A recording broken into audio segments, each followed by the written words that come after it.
2000년 전 오늘 예수님께서 예루살렘 성으로 입성하셨습니다. 많은 무리들이 종려가지를 흔들며 예수님을 환영하자 사람들이 놀라 웅성거리기 시작했습니다. 마태복음 21장 10절을 현대인의 성경으로 읽어드립니다. 예수님이 예루살렘에 들어가시자 온 시내가 떠들썩하며 이분이 누구요? 하고 물었다. 이분이 누구이십니까? 예수 그리스도, 그는 누구이셨습니까? 오늘 말씀의 주제입니다. 첫째로 예수 그리스도는 사명 앞에서 당당하셨던 분이셨습니다.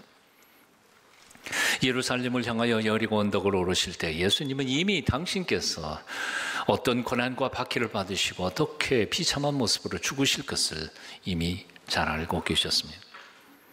그럼에도 불구하고 주님은 그 길을 피하지 않으시고 당신이 죽어야 할 그 험지 사지로 당당하게 걸어 들어가셨습니다. 사실 그동안 예수님은 될 수 있는 대로 당신의 신부를 세상에 드러내지 않으려고 노력하셨습니다. 한센시병에 걸린 환자를 고치신 후에 자신을 드러내지 말라고 당부하셨습니다. 시각장애인의 눈을 뜨게 하신 후에도 그에게 비밀을 지키라고 각별히 부탁하셨습니다.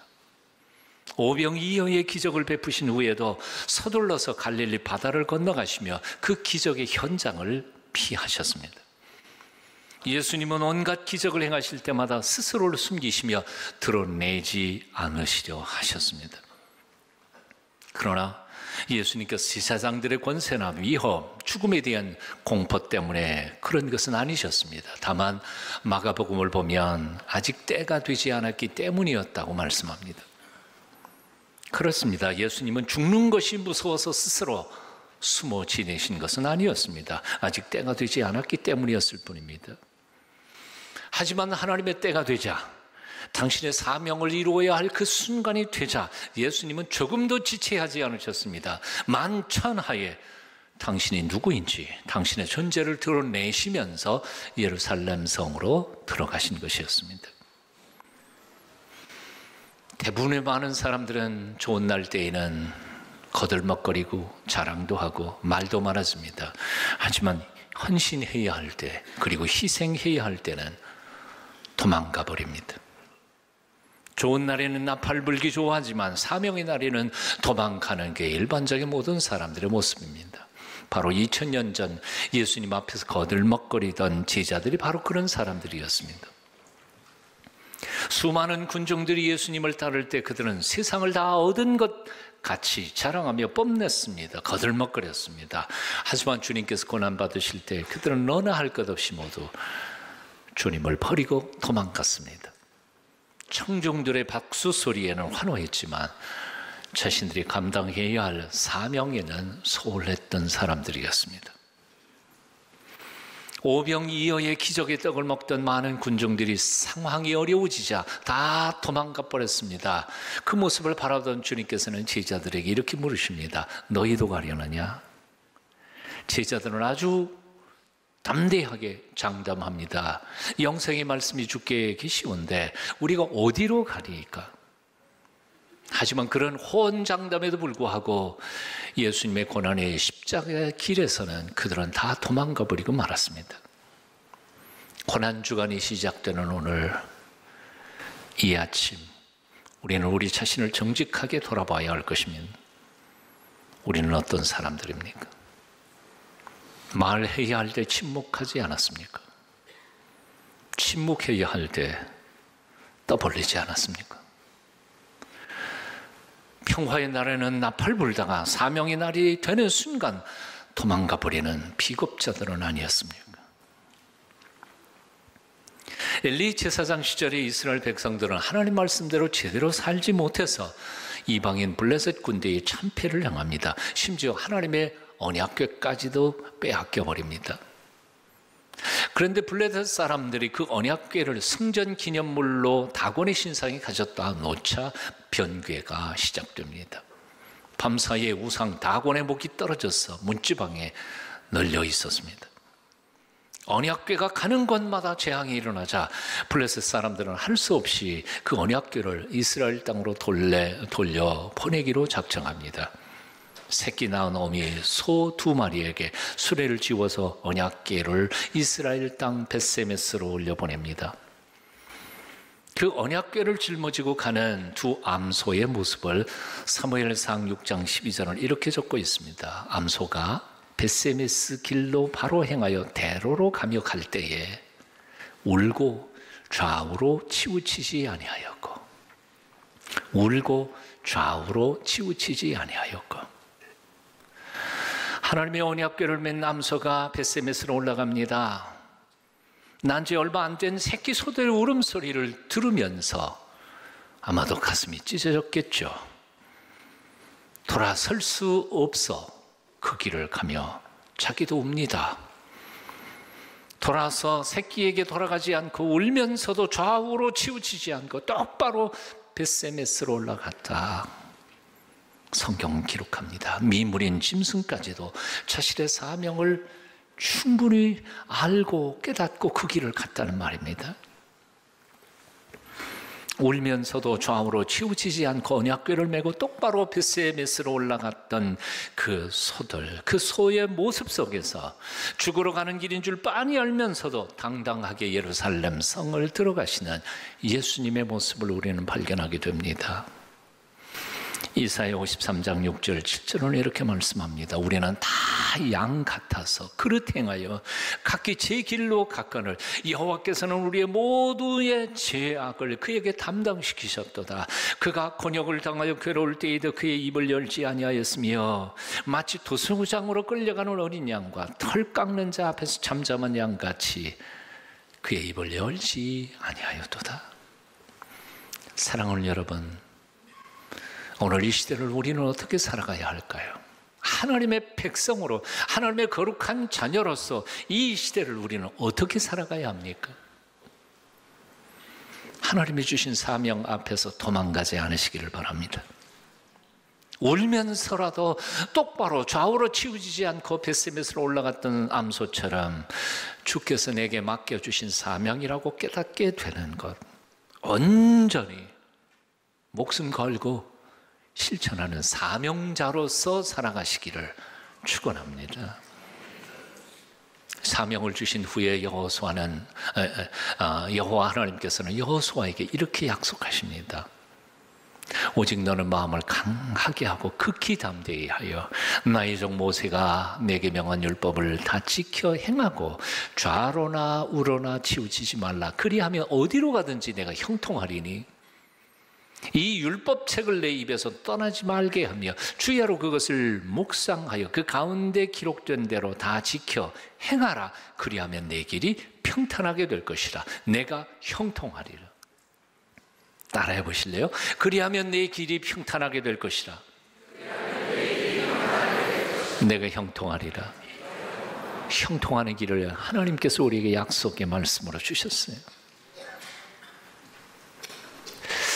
예수님은 어떤 분이셨습니까? 두 번째로 나귀 타신 평화의 왕이셨습니다.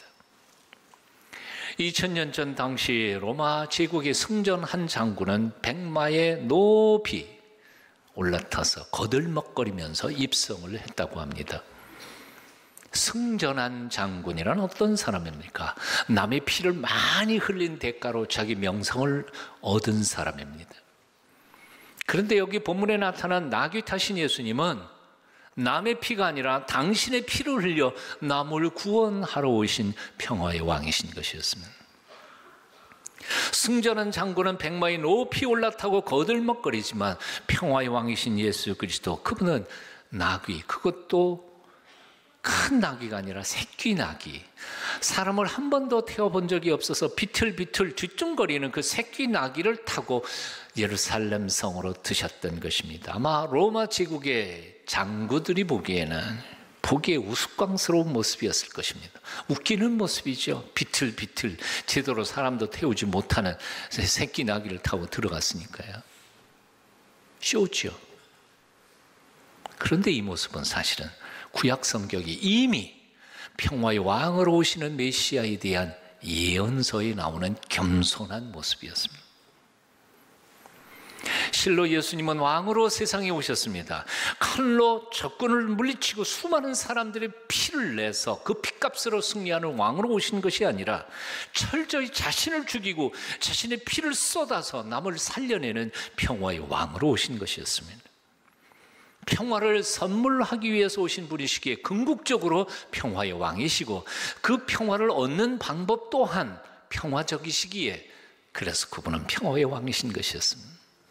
하나님이 주신 것들을 가지고 남들을 위해 섬기고 봉사하십시오. 이것이 바로 평화의 왕으로 오신 예수 그리스도의 뒤를 따르는 십자가의 길입니다. 고린도전서 8장 2절을 말씀합니다. 만일 누구든지 무엇을 아는 줄로 생각하면 아직도 마땅히 알 것을 알지 못하는 것이요. 갈라디아서 6장 3절입니다. 만일 누가 아무것도 되지 못하고 된 줄로 생각하면 스스로 속임이라. 착각이라는 거예요. 자기가 자기에게 속고 있다는 거예요. 고린도전서 10장 12절입니다. 한번 따라해 보실래요? 그런지 선줄로 생각하는 자는 넘어질까 조심하라. 철학가요, 음악가요, 선교사요, 노벨 평화상 수상자요, 그리고 신학자였던 알버트 슈바이처. 그는 자기 전 재산을 톡톡 털어서 아프리카에 병원을 세우지요.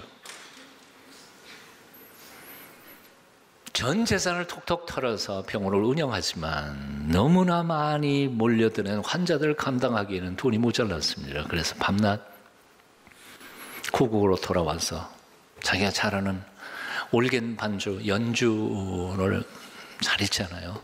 올겐 연주, 음악회를 하면서 모금을 해가지고 그 돈 거두면 또 아프리카 가지고 병원하고 그랬습니다. 그러던 중 고향인 알사스에 가게 됐는데 소식을 들은 많은 사람들이 기차역으로 몰려들었습니다. 기차가 도착하자마자 취재진과 수많은 사람들이 모두 1등실로 몰려갔습니다. 슈바이처의 모습은 보이지 않았습니다. 그 다음에 2등실을 뒤적거렸습니다. 거기도 보이지 않았습니다. 한참을 헤매다가 맨 3등 칸도 맨 뒷칸에서 초라한 모습으로 내리고 있는 슈바이처를 발견하고는 많은 사람들이 몰려가서 원망하면서 이렇게 물었다고 합니다. 아니 박사님 어째서 3등 칸에 타고 오셨습니까? 슈바이처가 웃으면서 이렇게 말했다고 합니다. 4등 칸이 없어서.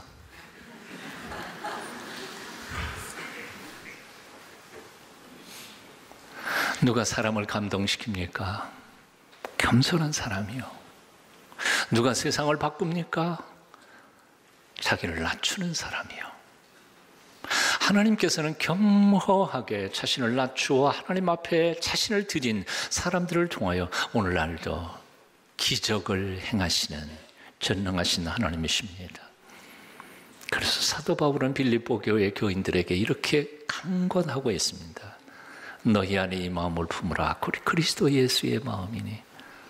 너희 안에 이 마음을 품으라. 곧 그리스도 예수의 마음이니. 예수님의 마음이 어떤 마음이라는 거예요? 6절 7절에 기록되어 있습니다. 한번 같이 읽어보실까요? 함께 읽어요. 시작. 그는 하나님의 본체시나 하나님과 동등됨을 취할 것으로 여기지 아니하시고 오히려 자기를 비워 종의 형체를 가지사 사람들과 같이 되셨고. 이 두 절을 읽으면서 굉장히 중요한 사실을 우리는 깨달아야만 합니다. 6절에 보면 이런 말씀이 있어요. 그는 근본 하나님의 본체시나. 근데 7절에 넘어가면 자기를 비워 종의 형체를 가지고 라고 표현되어 있는데요. 앞에는 하나님의 본체, 뒤에는 종의 형체. 종이라는 건 이건 사람의 형체이죠. 앞에는 본체 그러고 뒤에는 형체 그랬어요. 다른 글자 같아요. 아니요. 헬라어 원전은 똑같은 단어예요. 몰페라고 하는 똑같은 단어인데 하나님의 본체라고 할 때는 본체라고 번역했고 종의 할 때에는 형체라고 번역했어요. 이것은 신학적 해석이 들어간 오류된 번역이 잘못된 것이라고 생각이 들어요. 왜냐하면 이걸 번역하면서 옛날 개혁성경에서는 모양이라고 번역했거든요. 신학적 해석이 들어갔다는 얘기는 무슨 얘기인가 하네. 바로 이런 거예요. 하나님의 본질이에요. 하나님이 본래 하나님이세요. 근데 그런 분이 어떻게 인간이 될 수 있어요? 당신의 피조물이 인간이 될 수 없어요. 그러니까 인간의 모양을 입고, 실제로는 속은 하나님이신데 모양으로, 형체로 이 세상에 오셨다고 해석한 마음으로 한글 성경을 번역했는데 그건 철저한 오류예요. 그런 건 아니에요. 본체예요. 몰페라고 하는 말에서 영어 단어 몰핌이라는 말이 나왔어요. 언어학을 공부한 사람들 혹은 문법을 공부한 사람들은 몰핌이 뭔지 아냐, 형태소라고 번역하는 것인데 의미를 보존하는 최소의 단위가 형태소입니다. 그러니까 그거보다 글자 몇 개를 떼면 의미가 사라져 버리는 거예요. 그래서 본질이에요. 본질이에요. 그거 더 분해하면 의미가 없어져요. 본체예요. 그게 바로 몰핌입니다. 하나님의 본체가 어떻게 인간의 본체가 될 수 있어요? 글자 그대로는 그 뜻이에요. 어떻게 될 수 없다는 거예요. 그러니까 그냥 형체로 바꿔버렸는데 사실은 그건 오류예요. 우리 2000년 동안 우리의 신앙의 선배들이 고백했던 것은 뭐냐면 하나님, 예수 그리스도는 100% 하나님이시고 또한 동시에 100% 인간이시라는 거예요. 영원히 우리가 해석할 수 있는 신비한 예수 그리스도의 두 속성에 대한요. 2000년 동안 우리가 고백한 교리 중에 두 가지가 가장 해석하기 힘든, 아직도 신비에 속한 교리가 있습니다. 하나는 삼위일체 교리예요. 세 분이신데 한 분이래요. 여러분 이해할 수 있어요? 못해요. 죽은 다음에 하나님 나라 가서 물어봐야 돼요. 해석하려고 수많은 신학자들이 연구했는데 다 거기에 맹점들이 다 있어요. 잘못 해석하다 보면 다 이단돼요. 두 번째 교리가 바로 예수님은 100% 하나님이신데 동시에 100% 사람이래요. 이해할 수가 있어요? 아니 99% 하나님이고 1% 사람이 되든지 뭐 그래야 되는데 이거 아니에요. 절반 하면 그거 이단이에요. 이해할 수 없는 영원한 신비. 100% 하나님이시니까 우리의 죄를 용서하실 수 있어요. 100% 인간이니까 우리의 죄값을 대신 짊어지시고 죽으실 수 있어요. 하나님은 못 죽잖아요. 영원한 신비. 그런데 이 신비가 100% 하나님이신 그분이 어떻게 100% 인간이 본체로 돌아오실 수 있을까? 7절에 보면 그 비결을 이렇게 표현해요. 한번 따라해 보시네요. 자기를 비웠다는 거예요. 당신 속에 있는 하나님의 본질을 다 뽑아갖고 다 내버린 거예요. 그리고 인간이 되셨다는 거예요. 누가 비워놓은 게 아니에요. 내놔 그래서 내놓은 게 아니에요. 스스로 주님께서 기쁨으로 감격해서 우리를 구원하기 위하여 자신의 하나님 되심을 포기해버리고 비워버리셨다는 거예요. 이게 바로 오늘 빌립보서 2장 5절에 말씀하는 예수 그리스도의 마음이에요. 하나님 일을 포기해버리는 자기를 비우는 마음. 이 마음 속에 우리를 죽도록 사랑하신 예수 그리스도의 사랑이 숨어 있어요. 이 철저히 자신을 비우고 낮아지신 예수 그리스도를 하늘아버지께서는 어떻게 하셨습니까? 어떻게 대접했습니까? 9절부터 11절까지 한번 또 읽어봅니다. 함께 읽어요. 시작. 이름으로 하나님이 그를 지극히 높여 모든 이름 위에 뛰어난 이름을 주사 하늘에 있는 자들과 땅에 있는 자들과 땅 아래에 있는 자들로 모든 무릎을 예수의 이름에 꿇게 하시고 모든 이름으로 예수 그리스도를 주라 시인하여 하나님 아버지께 영광을 돌리게 하셨느니라. 아멘. 겸손의 찬송가 빌립보서 2장 5절부터 11절까지 이 찬송가의 핵심 메시지는 이겁니다. 낮아진 자만이 높아진다는 거예요. 스스로 자신을 낮춘 자만을 하나님께서는 가장 높이신다는 메시지. 예수님의 마음이에요. 이제까지 어떻게 살아오셨습니까? 쥐뿔도 가진 것도 없고 배운 것도 없고 그럼에도 불구하고 우리는 얼마나 자존심 상하고 오만하고 남에게 지지 않으려고 싸우고 들붙어 가면서 여기까지 살아왔습니까? 하나님이신데에도 자신을 다 포기해버리고 비워놓고 골고다 십자가 길을 걸어가신 주님을 묵상하면서 이 한 주간 동안 나를 비워 주님을 쫓아가는 하나님의 사람들이 되어야 할 줄 믿습니다. 말씀을 준비하다가 도종환 시인의 시 하나를 읽었는데요, 가슴에 확 꼽혔습니다. 마지막으로 읽어드립니다.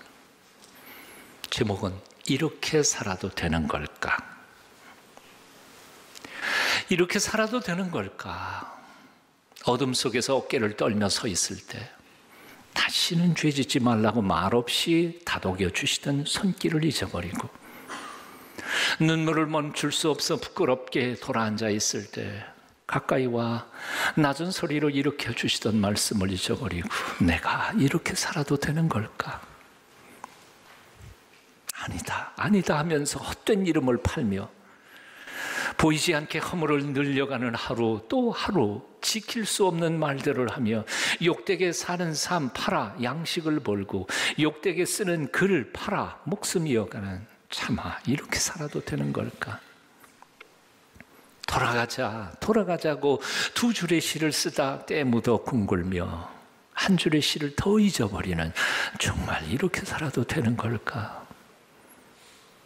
잠자리를 펴고 누웠다가도 문득문득 솟아쳐 눈이 떠지곤 하는 하루 또 하루, 정말 이렇게 살아도 되는 걸까? 기도하겠습니다.